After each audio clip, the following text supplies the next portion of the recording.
നമസ്കാരം. മങ്ങാട്ട് തറവാട് യൂട്യൂബ് ചാനലിലേക്ക് നിങ്ങൾക്കേവർക്കും സ്വാഗതം. എല്ലാവരും സുഖമായിരിക്കുന്നു എന്ന് കരുതുകയാണ്. സമയദോഷം എങ്ങനെയാണ് നിങ്ങളെ ബാധിക്കുന്നത്?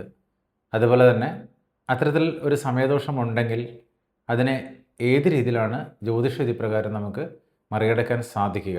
ഇപ്പോഴത്തെ നിങ്ങളുടെ സമയം നല്ലതാണോ അതോ മോശമാണോ? ഇതെങ്ങനെയാണ് മനസ്സിലാക്കിയെടുക്കാൻ കഴിയുക? ഈ വിഷയങ്ങളെക്കുറിച്ചാണ് ഇന്നത്തെ എപ്പിസോഡിലൂടെ പ്രധാനമായിട്ടും പറയാൻ ആഗ്രഹിക്കുന്നത്. നമുക്കെല്ലാവർക്കും അറിയുന്നത് പോലെ നല്ല കാലമാണ് നമ്മൾക്കെങ്കിൽ നമ്മൾ ആഗ്രഹിക്കുന്ന കാര്യങ്ങളൊക്കെ വളരെ പെട്ടെന്ന് നടക്കുകയും അതുപോലെ തന്നെ വളരെ സന്തോഷം നിറഞ്ഞ ജീവിതാനുഭവങ്ങളിലൂടെ കടന്നു പോവുകയും എല്ലാറ്റിനുപരിയായിട്ട് മനസ്സന്തോഷം കൂടുതലായിട്ട് അനുഭവിക്കാൻ സാധിക്കുകയും ചെയ്യും. എന്നാൽ സമയദോഷം ഉണ്ടാകുമ്പോൾ ഒട്ടും പ്രതീക്ഷിക്കാതെ തന്നെ ചില ദുരനുഭവങ്ങൾ വന്നു ചേരുകയും ഒരുപാട് മാനസിക സംഘർഷങ്ങളിലൂടെ കടന്നു പോകേണ്ടതായിട്ടുമൊക്കെ വരും. ഇത് ഓരോ ആളുകൾക്കും വ്യത്യസ്തമായിരിക്കും എന്നുള്ള കാര്യത്തിലും സംശയമില്ല. കൃത്യമായ ജനനസമയം കണക്കാക്കി ഒരാളുടെ പ്രായം നിർണ്ണയിക്കുമ്പോഴാണ് ആ വ്യക്തിയുടെ സമയം ഇപ്പോഴെങ്ങനെയാണ് എന്ന് മനസ്സിലാക്കാൻ വേണ്ടി സാധിക്കുക. വ്യത്യസ്ത പ്രായക്കാരായിരിക്കുന്ന ഒരേ നക്ഷത്രക്കാർക്ക് വ്യത്യസ്ത ജീവിതാനുഭവങ്ങളായിരിക്കും ഉണ്ടാവാനുള്ള സാധ്യത. ജ്യോതിഷത്തിൽ സമയദോഷമെന്ന് പറയുന്ന ചില കാര്യങ്ങൾ നമുക്കൊന്ന് പരിശോധിക്കാം. അതിൽ കണ്ടകശനി, ഏഴരശനി, ജന്മശനി, അഷ്ടമശനി തുടങ്ങിയ കാലങ്ങളിലൂടെ കടന്നു പോകുന്ന വ്യക്തിക്ക് പലതരത്തിലുമുള്ള മാനസിക പ്രയാസങ്ങൾ ഉണ്ടാവുന്നതായിട്ട് പറയുന്നു. കണ്ടകശനി എന്ന് പറയുന്നത് ഒരു വ്യക്തിയുടെ നക്ഷത്രത്തിൻ്റെ 4, 7, 10 ഭാവങ്ങളിലൂടെ ശനി സഞ്ചരിക്കുന്ന കാലമാണ്. നക്ഷത്രത്തിൻ്റെ 4-ാം ഭാവത്തിലൂടെ ശനി സഞ്ചരിക്കുമ്പോൾ വീടുമായി ബന്ധപ്പെട്ട കാര്യങ്ങളിലാണ് ഏറെ മനക്ലേശങ്ങൾ അനുഭവിക്കേണ്ടതായിട്ട് വരിക എന്ന് പറയാറുണ്ട്. വീട് പണി നടന്നുകൊണ്ടിരിക്കുന്ന ആളുകളാണെങ്കിൽ അത്തരം പണികൾക്കൊക്കെ മുടക്കം വരിക, അതുപോലെ തന്നെ ഭവനത്തിൽ കലഹങ്ങൾ ഉണ്ടാകുക, പല രീതിയിലുമുള്ള മാനസിക പ്രയാസങ്ങൾ വീടുമായി ബന്ധപ്പെട്ടോ കുടുംബാംഗങ്ങളുമായി ബന്ധപ്പെട്ടോ ഒക്കെ അനുഭവിക്കേണ്ടി വരുന്നതായിട്ടും കാണാറുണ്ട്. ഇതുകൂടാതെ നിയമപ്രശ്നങ്ങളും തർക്കങ്ങളും വഴക്കുകളും ഒക്കെ ഈ 4-ാം ഭാവത്തിലൂടെ ശനി സഞ്ചരിക്കുമ്പോൾ വരുന്നതായിട്ട് പറയുന്നു. അപ്പോൾ ഇവിടെ നമ്മൾ പ്രധാനമായിട്ടും മനസ്സിലാക്കേണ്ടത് 4-ാം ഭാവത്തിൽ ശനി സഞ്ചരിക്കുന്ന സമയത്ത് ഒരു വീട് നിർമ്മാണത്തിന് ശ്രമിക്കുന്ന ആളുകളെ സംബന്ധിച്ചിടത്തോളം ആ ഭവന നിർമ്മാണത്തിന് തടസ്സങ്ങൾ ഉണ്ടാവാനോ വീട് പണി നടക്കുന്ന സമയത്ത് തർക്കങ്ങളോ വഴക്കുകളോ ഉണ്ടാവാനോ സാധ്യതയുണ്ട് എന്നുള്ളത് പ്രത്യേകം മനസ്സിലാക്കിയിട്ട് അത്തരം പ്രയാസങ്ങൾ വരാതിരിക്കാനുള്ള പ്രാർത്ഥനകളും വഴിപാടുകളും ഒക്കെ ചെയ്ത് നമ്മൾ മുന്നോട്ട് പോകേണ്ടതായിട്ട് വരും. എന്നാൽ പല ആളുകളും പല പ്രയാസങ്ങളും വന്നു കഴിഞ്ഞിട്ടാണ് ഇതിനുള്ള പ്രതിവിധി തേടുക. അപ്പോഴേക്കും അത്തരത്തിലുള്ള ഒരുപാട് സങ്കടങ്ങളോ ബുദ്ധിമുട്ടുകളോ ഒക്കെ അവർ അനുഭവിച്ച് കഴിഞ്ഞിട്ടും ഉണ്ടാകും.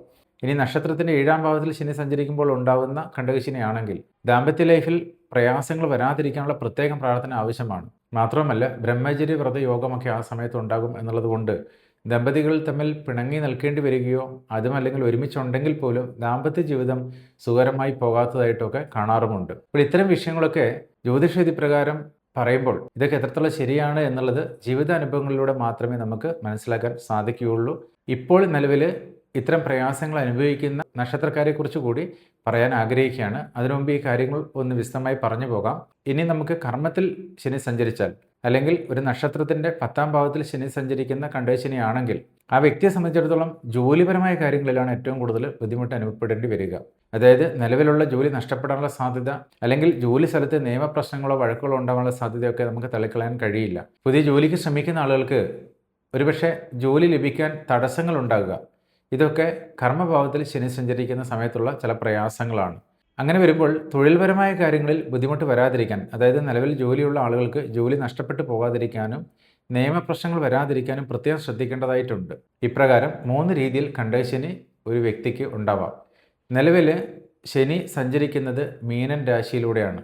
അതുകൊണ്ട് തന്നെ ധനുക്കൂറിൽ വരുന്ന മൂലം, പൂരാടം, ഉത്രാടത്തിൻ്റെ ആദ്യത്തെ 15 ആഴ്ചയിൽ ചേരുന്ന നക്ഷത്രക്കൂറുകാർക്ക് അല്ലെങ്കിൽ നക്ഷത്രക്കാർക്ക് ഈ സമയത്ത് 4-ാം ഭാവത്തിൽ ശനി സഞ്ചരിക്കുന്ന സമയമാണ്, അഥവാ കണ്ടകശനിയാണ്. ഈ നക്ഷത്രക്കാരെ സംബന്ധിച്ചിടത്തോളം ശാരീരിക ക്ലേശങ്ങൾ ഉണ്ടാകുക, മാനസിക പ്രയാസങ്ങൾ വരിക, വീട്ടിൽ നിന്ന് മാറി നിൽക്കേണ്ടുന്ന ചില സാഹചര്യങ്ങൾ, രോഗാരിഷ്ടതകൾ എന്നിവയ്ക്കൊക്കെ സാധ്യതയുള്ളൊരു സമയമാണ്. അതുകൊണ്ട് തന്നെ നിലവിൽ ഈ ഒരു സമയത്ത് ഈ കാര്യങ്ങൾ ശ്രദ്ധിച്ച് മുന്നോട്ട് പോകേണ്ടതാണ്. ഇപ്പോഴത്തെ ഒരു നക്ഷത്രഫലം പറയുന്നു എന്നതിലുപരിയായിട്ട് ഏത് സമയത്താണെങ്കിലും ശനി 4, 7, 10 സഞ്ചരിച്ചാൽ കണ്ടകശനിയാണ് എന്ന് മനസ്സിലാക്കാം. ഇത് ജ്യോതിഷവിധി പ്രകാരം നിങ്ങൾക്ക് മനസ്സിലാക്കാൻ ജാതക പരിശോധനയിലൂടെ സാധിക്കുന്നതുമാണ്. ഇനി നിലവിൽ മിഥുനക്കൂറുകാരെ സംബന്ധിച്ചിടത്തോളം ഇപ്പോൾ കർമ്മഭാവത്തിൽ ശനി സഞ്ചരിക്കുന്നു, അഥവാ നക്ഷത്രത്തിൻ്റെ 10ാം ഭാവത്തിൽ ശനി സഞ്ചരിക്കുന്ന സമയമാണ്. ജോലിക്ക് തടസ്സങ്ങൾ ഉണ്ടാകുക, അവരുടെ തൊഴിൽപരമായ കാര്യങ്ങളിൽ വേണ്ടത്ര പുരോഗതി വരാതിരിക്കുക എന്നിവയ്ക്ക് സാധ്യതയുണ്ട്. ഇവിടെ കണ്ടകശനി, ഏഴരശനി, ജന്മശനി തുടങ്ങിയ ചില കാര്യങ്ങളെക്കുറിച്ച് മാത്രമാണ് വിവരിക്കുന്നത് എന്നുള്ളത് കൊണ്ട് വ്യാഴത്തിൻ്റെ അനുകൂല ഭാവങ്ങൾ കൊണ്ടുണ്ടാകുന്ന ഗുണങ്ങളും അല്ലെങ്കിൽ മറ്റ് ഗുണങ്ങളൊന്നും ഇതിൽ എടുത്ത് പറയുന്നില്ല. അത്തരം കാര്യങ്ങളും ജാതകത്തിലെ ഗുണങ്ങൾ കൊണ്ടുണ്ടാകുന്ന സൗഭാഗ്യങ്ങളുമൊക്കെ ഈ നക്ഷത്രക്കാർക്കെല്ലാം ഈ സമയത്തും അല്ലെങ്കിൽ എല്ലാ സമയത്തും അനുഭവിക്കാൻ സാധിക്കും എന്നുള്ള കാര്യം പ്രത്യേകം ഓർമ്മിപ്പിക്കുകയാണ്. ഇവിടെ നമ്മൾ സമയദോഷം മാത്രമാണ് നോക്കുന്നത്, അല്ലെങ്കിൽ സമയദോഷം ഉണ്ടാവാൻ സാധ്യത ഏത് സമയത്താണ് എന്നുള്ളതാണ് പരിശോധിക്കുന്നത്. അതുപോലെ തന്നെയാണ് കന്നിക്കൂറുകാരായിരിക്കുന്ന നക്ഷത്രക്കാർ, അതായത് ഉത്രത്തിൻ്റെ അവസാനത്തെ 45 നാഴിക, അത്തം ചിത്രയുടെ ആദ്യ പകുതി, ഈ നക്ഷത്രക്കാർക്കും ഇപ്പോൾ 7ാം ഭാവത്തിൽ ശനി സഞ്ചരിക്കുന്നു, അഥവാ കണ്ടകശനി നടക്കുന്ന സമയമാണ്. ഈ നക്ഷത്രക്കാരെ സംബന്ധിച്ചിടത്തോളം അവരുടെ ദാമ്പത്യ ജീവിതത്തിൽ കൂടുതൽ ശ്രദ്ധ ആവശ്യമാണ്, പ്രാർത്ഥനകൾ ആവശ്യമാണ്, കലഹങ്ങൾ ഉണ്ടാവാതെ നോക്കണം. ബന്ധുമിത്രാദികളിലൂടെയോ അല്ലെങ്കിൽ സൗഹൃദങ്ങളിലൂടെയോ പിണക്കങ്ങളോ പ്രയാസങ്ങളോ വരാതിരിക്കാൻ ശ്രദ്ധിക്കേണ്ടതായിട്ടുള്ള ഒരു സമയമാണ്. പൊതുവിൽ ചിന്തിക്കുമ്പോൾ എത്ര നല്ല കാര്യങ്ങൾ ചെയ്താലും ഇവർക്ക് മറ്റുള്ളവരിൽ നിന്ന് ചില കുറ്റപ്പെടുത്തലുകളൊക്കെ കേൾക്കേണ്ടതായിട്ട് വരും എന്നുള്ളതാണ് ഒരു സത്യം. വളരെ പ്രിയപ്പെട്ടവർ തന്നെ വേദനിപ്പിക്കുന്ന രീതിയിൽ സംസാരിക്കാനോ പെരുമാറാനൊക്കെയുള്ള സാധ്യതയുണ്ട് എന്നുള്ളത് കൊണ്ട് അത്തരം പ്രയാസങ്ങൾ വരാതിരിക്കാൻ കൂടുതൽ ശ്രദ്ധ കൊടുത്ത് മുന്നോട്ട് പോവുകയും പ്രാർത്ഥനയോടുകൂടി മുന്നോട്ട് പോവുകയും ചെയ്യേണ്ടുന്നൊരു സമയമായിട്ട് ഈ സമയത്തെ കാണാം. അപ്പോൾ ഈ സമയത്ത് കണ്ടകശനി കൊണ്ട് ബുദ്ധിമുട്ടുന്ന നക്ഷത്രക്കാരെ കുറിച്ച് പറഞ്ഞു. ഇനി നമുക്ക് ഏഴരശനിയെക്കുറിച്ചാണ് പറയേണ്ടത്. ഏഴരശനി കൊണ്ടുണ്ടാകുന്ന പ്രയാസങ്ങൾ എന്ന് പറയുന്നത്, ഏഴരശനി തുടങ്ങുന്ന കാലങ്ങളിൽ കൂടുതലും സാമ്പത്തിക ചെലവുകൾ ഉണ്ടാകുക, അതായത് നഷ്ടങ്ങൾ സംഭവിക്കാനുള്ള സാധ്യത വളരെ കൂടുതലാണ്. നമുക്കറിയാം, ബിസിനസ് ചെയ്യുന്ന ആളുകളൊക്കെ ആണെങ്കിൽ ഒട്ടും പ്രതീക്ഷിക്കാത്ത ഒരുപാട് സാമ്പത്തികമൊക്കെ അവരുടെ കയ്യിൽ നിന്ന് പോകുന്നതായിട്ട് കാണാൻ കഴിയും. അല്ലാത്ത ആളുകളാണെങ്കിൽ അവരുടെ കർമ്മപഥത്തിൽ പല രീതിയിൽ ധനനഷ്ടം ഉണ്ടാകുന്നതായിട്ട് കാണാൻ കഴിയും. അപ്പോൾ ഇതിനുള്ള പ്രതിവിധി എന്ന് പറയുന്നത് ഇത്തരം പ്രയാസങ്ങൾ വരാതിരിക്കാൻ പ്രത്യേകം പ്രാർത്ഥനകൾ ചെയ്യുക, അതോടൊപ്പം തന്നെ ഇത്തരത്തിലൊരു സമയമാണെന്ന് തിരിച്ചറിഞ്ഞ് അതിനാവശ്യമായ രീതിയിലുള്ള ശ്രദ്ധ കൊടുത്ത് മുന്നോട്ട് പോകുക എന്നുള്ളത് തന്നെയാണ്. അതോടൊപ്പം തന്നെ അവരവരുടെ ജാതക നിരൂപണം ചെയ്ത് ഏത് രീതിയിലാണ് നഷ്ടങ്ങൾ വരാൻ സാധ്യത എന്ന് മനസ്സിലാക്കിയിട്ട് അതിനാവശ്യമായിട്ടുള്ള പ്രാർത്ഥനകൾ ചെയ്യേണ്ടതായിട്ടുമുണ്ട്. ഏഴരശനി 1.5 വർഷമാണ്. കണ്ടകശനി എന്ന് പറയുന്നത് 2.5 വർഷം കൊണ്ട് തീരുന്നതാണ്. ഒരു രാശിയിലൂടെ ശനി 2.5 വർഷക്കാലമാണ് സഞ്ചരിക്കുക. അപ്പോൾ ആ രാശി മാറുന്ന സമയത്ത് കണ്ടകശനി മാറും. ഇനി ഏഴരശനി എന്ന് പറയുന്നത് 7.5 വർഷമാണ്. അങ്ങനെ വരുമ്പോൾ ആദ്യത്തെ 2.5 വർഷമാണ് നമുക്ക് ഈ നഷ്ടങ്ങൾ ഉണ്ടാകാനുള്ള സാധ്യത. പിന്നീട് ശനി നക്ഷത്രരാശിയിലൂടെ സഞ്ചരിക്കുമ്പോൾ ജന്മശനി എന്ന് പറയും. അങ്ങനെ വരുമ്പോഴും സമയദോഷം ഉണ്ടാകാനുള്ള സാധ്യതയുണ്ട്. അതിൽ പ്രധാനമായിട്ട് ശ്രദ്ധിക്കേണ്ടത് ആ വ്യക്തിയെ തന്നെയാണ്. ശാരീരിക ക്ലേശങ്ങൾ ഉണ്ടാവാതിരിക്കാനാണ് ഏറ്റവും കൂടുതൽ ശ്രദ്ധ ആവശ്യമായിട്ടുള്ളത്. അതുപോലെ തന്നെ കള്ളം പറയാതിരിക്കാനും സത്യസന്ധത നിലനിർത്താനും ഒക്കെ ശ്രദ്ധിക്കേണ്ടതുണ്ട്. കഠിനമായ കർമ്മങ്ങളിൽ ഏർപ്പെടേണ്ടതായിട്ട് വന്നേക്കാം, അല്ലെങ്കിൽ ചെയ്യുന്ന പ്രവൃത്തിയിൽ കൂടുതൽ ബുദ്ധിമുട്ട് അനുഭവിക്കാനുള്ള സാധ്യത കൂടുതലാണ്. ഈ കാര്യങ്ങളൊക്കെ ശ്രദ്ധിച്ച് മുന്നോട്ട് പോകേണ്ടതായിട്ടുള്ള ഒരു സമയമാണ് ജന്മശനിയായിരിക്കുന്ന 2ാം ഘട്ടമായ ഏഴരശനി എന്ന് പറയുന്നത്. പിന്നീട് നക്ഷത്രരാശിയിൽ നിന്ന് വിട്ട് അതിൻ്റെ 2ാം ഭാവത്തിലൂടെ ശനി സഞ്ചരിക്കുമ്പോഴും ഏഴരശനി തന്നെയാണ് നടക്കുന്നത്. അവിടെ സാമ്പത്തിക കാര്യങ്ങൾ കൊണ്ട് ബുദ്ധിമുട്ട് വരാതിരിക്കാൻ പ്രത്യേകം ശ്രദ്ധിക്കേണ്ടതായിട്ടുണ്ട്. ഇപ്രകാരം 2.5 വർഷം 2ാം ഭാവത്തിലൂടെ സഞ്ചരിച്ച് ശനി മുന്നോട്ട് പോകുന്നതോടുകൂടി ഏഴരശനി അവസാനിക്കും. നിലവിൽ കുംഭക്കൂറുകാരായിരിക്കുന്ന നക്ഷത്രക്കാർക്കാണ് ഏഴരശനി തീരാൻ പോകുന്നൊരു സമയമായിട്ട് കാണുന്നത്. അതായത് അവർക്ക് 12ലൂടെ ശനി സഞ്ചരിച്ചു, ജന്മശനി വന്നു, പിന്നീട് ഈ നക്ഷത്രക്കൂറിൻ്റെ 2ാം ഭാവത്തിലേക്ക് ശനി മാറിയിരിക്കുകയാണ്. ഈ നക്ഷത്രക്കാരെന്ന് പറയുന്നത് അവിട്ടത്തിൻ്റെ അവസാനത്തെ 30 നാഴികയും ചതയവും പൂരുരുട്ടാതിയുടെ ആദ്യത്തെ 45 നാഴികയും ചേരുന്ന നക്ഷത്രക്കാരാണ്. അപ്പോൾ ഈ നക്ഷത്രക്കാർക്ക് ഇപ്പോൾ ഏഴരശനി തീരാൻ പോകുന്നൊരു സമയമാണ്. കൃത്യമായിട്ടുള്ള സമയം കണക്കാക്കാൻ അവരവരുടെ ജാതക പരിശോധന അനിവാര്യമാണ്. ഇനി ഇവിടെ ഏഴരശനിയുടെ ജന്മശനി നടക്കുന്നത് മീനൻ രാശിക്കാർക്കാണ്. പൂരുരുട്ടാതിയുടെ അവസാനത്തെ 15 നാഴികയും ഉത്രട്ടാതിയും രേവതിയും ചേരുന്ന നക്ഷത്രക്കാർക്കാണ് ഇപ്പോൾ ജന്മശനി നടക്കുന്നത്. ശാരീരിക ക്ലേശങ്ങൾ വരാതിരിക്കാനാണ് ഇവർക്ക് കൂടുതലായിട്ട് ശ്രദ്ധ ആവശ്യമായിട്ടുള്ളത്. അതുപോലെ തന്നെ ഏഴരശനി തുടങ്ങിയിരിക്കുന്ന നക്ഷത്രക്കാരുണ്ട്. അത് മേടക്കൂറുകാരാണ്.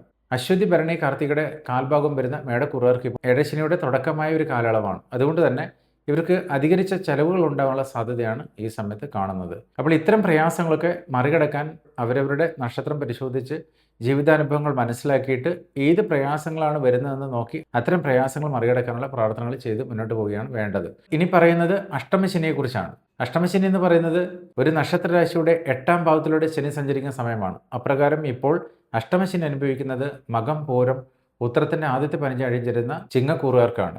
ഇത്തരം ആളുകൾ ശാരീരിക ക്ലേശങ്ങൾ കൊണ്ട് ബുദ്ധിമുട്ട് അനുഭവിക്കുന്നതായിട്ട് മനസ്സിലാക്കാം. അപ്പോൾ ആ പ്രയാസങ്ങളിൽ നിന്ന് മറികടക്കാനുള്ള പ്രാർത്ഥനകൾ കൃത്യമായിട്ട് ചെയ്തു പോകേണ്ടുന്ന സമയമായിട്ട് ഈ സമയത്തെ കാണാം. ഇനി ഇതിലെടുത്ത് പറയുന്ന ഒരു കാര്യം ശനിദശ കാലത്തെക്കുറിച്ചാണ്. നമുക്കറിയാം, എല്ലാ നക്ഷത്രക്കാർക്കും ശനിദശാകാലം ഉണ്ടാകില്ല. ചില നക്ഷത്രക്കാർക്ക് ശനിദശ ജനിച്ച് കുറച്ച് നാളുകൾ ഉണ്ടാകും. ചില ആളുകൾക്ക് നല്ല പ്രായമായി കഴിഞ്ഞിട്ടാണ് ശനിദശ വരിക. എന്നാൽ അത്യപൂർവമായിട്ട് ചില നക്ഷത്രക്കാർക്ക് അവരുടെ യുവത്വ കാലങ്ങളിലൂടെ ശനിദശ കടന്നു പോകും. 19 വർഷമാണ് ശനിദശാകാലം എന്ന് പറയുന്നത്. അതുകൊണ്ട് തന്നെ ഏറ്റവും ദൈർഘ്യമേറിയ ഈ ഒരു കാലയളവ് നല്ല രീതിയിൽ മുന്നോട്ട് പോകുന്നതിന് വേണ്ടിയിട്ടും ഈ ഒരു കാലയളവിൽ നല്ല കാര്യങ്ങൾ നേടുന്നതിന് വേണ്ടിയിട്ടുമൊക്കെ പ്രത്യേകം തയ്യാറെടുപ്പുകൾ ആവശ്യമാണ്. പലപ്പോഴും ശനിദശ തുടങ്ങിക്കഴിഞ്ഞിട്ടാണ് ആളുകൾ ഇത് മനസ്സിലാക്കുക. അതായത് തുടർച്ചയായിട്ടുണ്ടാകുന്ന പ്രയാസങ്ങളും വഴക്കുകളും ആരോഗ്യ പ്രശ്നങ്ങളൊക്കെ വന്നു കഴിഞ്ഞ് അവരവരുടെ ജാതകമൊക്കെ പരിശോധിക്കുന്ന സമയത്ത് ഇപ്പോൾ ശനിദശ തുടങ്ങിയെന്ന് പറയും. നമുക്കറിയാം, ശനിദശ തുടങ്ങിക്കഴിഞ്ഞാൽ പ്രാർത്ഥനകൾ ചെയ്ത് നമ്മൾ മുന്നോട്ട് പോകാൻ മാത്രമേ സാധിക്കുകയുള്ളൂ. അതുപോലെ തന്നെ ഒരു പരിധിവരെ പ്രശ്നങ്ങൾക്ക് പരിഹാരം കാണാൻ സാധിക്കുമെങ്കിലും ഈ ഒരു കാലയളവ് തുടങ്ങുന്നതിന് മുന്നോടിയായിട്ടുള്ള പ്രാർത്ഥനകൾക്കാണ് ഏറ്റവും കൂടുതൽ പ്രാധാന്യം ഇവിടെ ഉള്ളത്.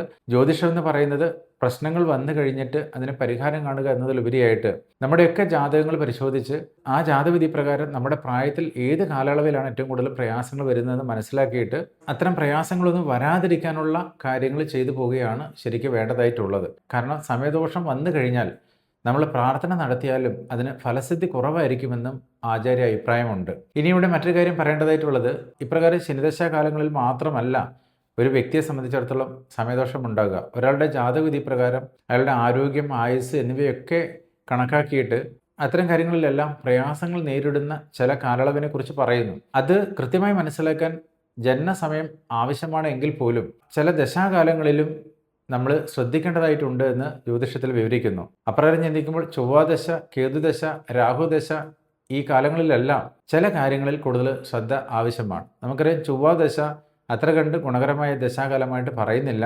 ചിലരുടെ ജാതകത്തിൽ ചൊവ്വ ദേവീ സാന്നിധ്യമായിട്ട് വളരെ അനുഗ്രഹിച്ച് നിൽക്കുന്നുവെങ്കിൽ ചൊവ്വാദശ കാലങ്ങളിൽ അനുകൂലമായിട്ടുള്ള ഗുണങ്ങളുണ്ടാവാം.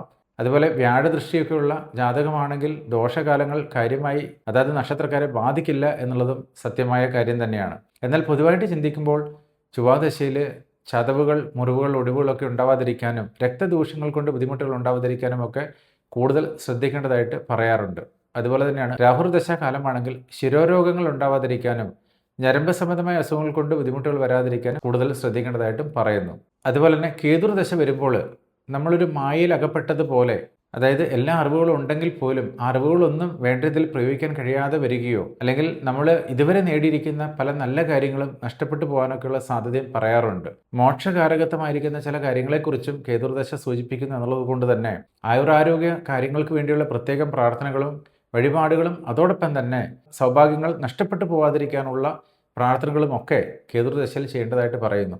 ഹൈന്ദവ വിശ്വാസപ്രകാരം കേതുർദശയിൽ വിഘ്നേശ്വര പ്രീതിയാണ് ഏറെ ഉത്തമമായിട്ടുള്ളത്. അതുപോലെ തന്നെ ചൊവ്വാദശയാണെന്നുണ്ടെങ്കിൽ അവരുടെ ജാതവിധി പ്രകാരം ഭദ്രകാളി പ്രീതിയോ സുബ്രഹ്മണ്യ സ്വാമി പ്രീതിയോ ഒക്കെ ചെയ്ത് നമുക്കിതിന് പരിഹാരം നേടാൻ വേണ്ടി ശ്രമിക്കാം. ഇനി രാഹുർദശയാണെന്നുണ്ടെങ്കിൽ തീർച്ചയായിട്ടും നാഗപ്രീതി ചെയ്യുന്നത് ഏറെ ഉത്തമമായിട്ട് പറയുന്നു. ഇപ്രകാരം ഒരു മനുഷ്യ ജീവിതത്തിനിടയ്ക്ക് നല്ല കാലങ്ങളെയും മോശം കാലങ്ങളെയും ഒക്കെ തിരിച്ചറിയാൻ വേണ്ടിയിട്ട് ജ്യോതിഷത്തിൽ നക്ഷത്രഫലപ്രകാരം അവരുടെ കാലങ്ങളെ കൃത്യമായി നിശ്ചയിച്ചിരിക്കുന്നു. നിങ്ങൾക്ക് എല്ലാവർക്കും ഈ ഒരു ദിവസം ശുഭകരമായിരിക്കട്ടെ എന്ന് ആശംസിക്കുന്നു. എൻ്റെ എളിയ വാക്കുകൾ ശ്രവിച്ചതിന് ഒരുപാട് നന്ദി. നമസ്കാരം.